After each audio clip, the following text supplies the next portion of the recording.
삼명통의 7번째 방송입니다.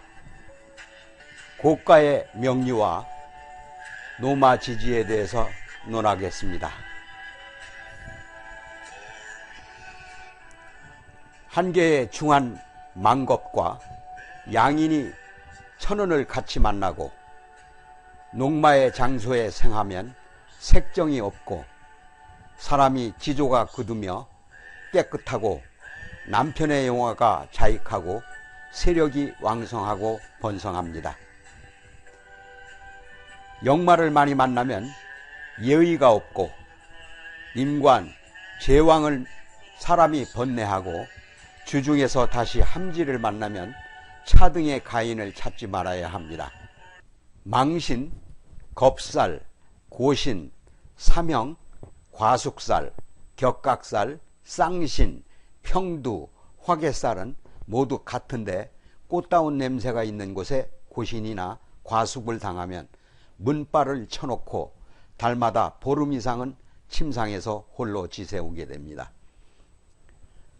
사람의 마음을 빼앗는 눈썹과 비취색 버들 같은 뺨으로 꽃과 같은 것은 농마, 장생의 기가 있는 것이고 자목, 태양이 사정에 임하면 남편이 유익하고 자식은 그늘이 되어 가정이 태평하게 됩니다.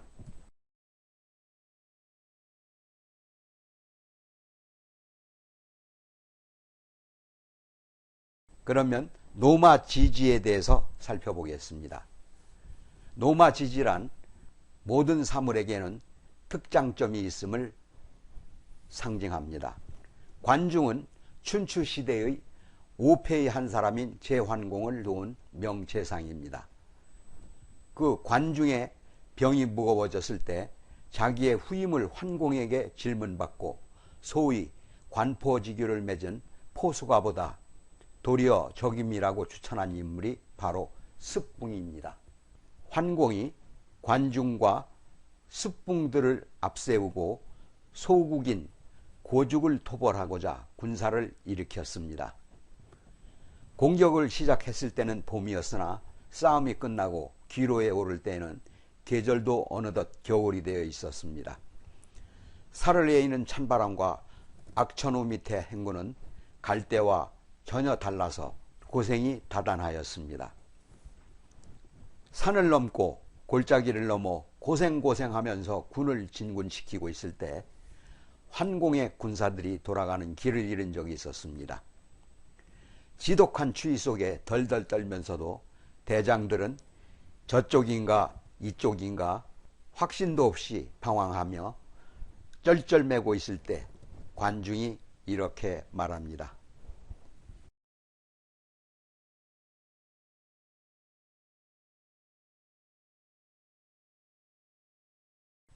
여보게들, 이럴 때는 말이야, 늙은 말이 본능적 감각으로 길을 찾아낼 수 있다네.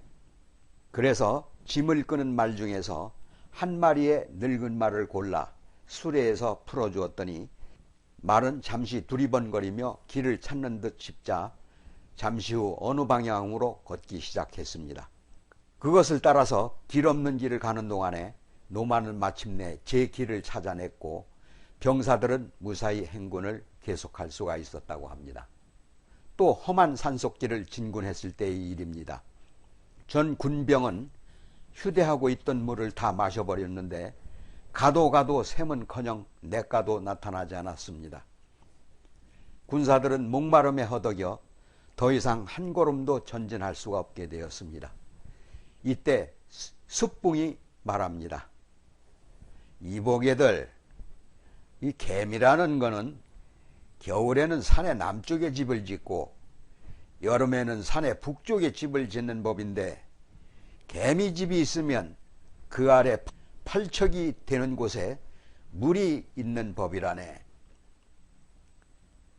그래서 휘하 장병들은 개미집을 찾아 그 지하를 파본 즉 수척 지점에서 물이 콸콸 쏟아져 용솟음 쳐 나왔다고 합니다.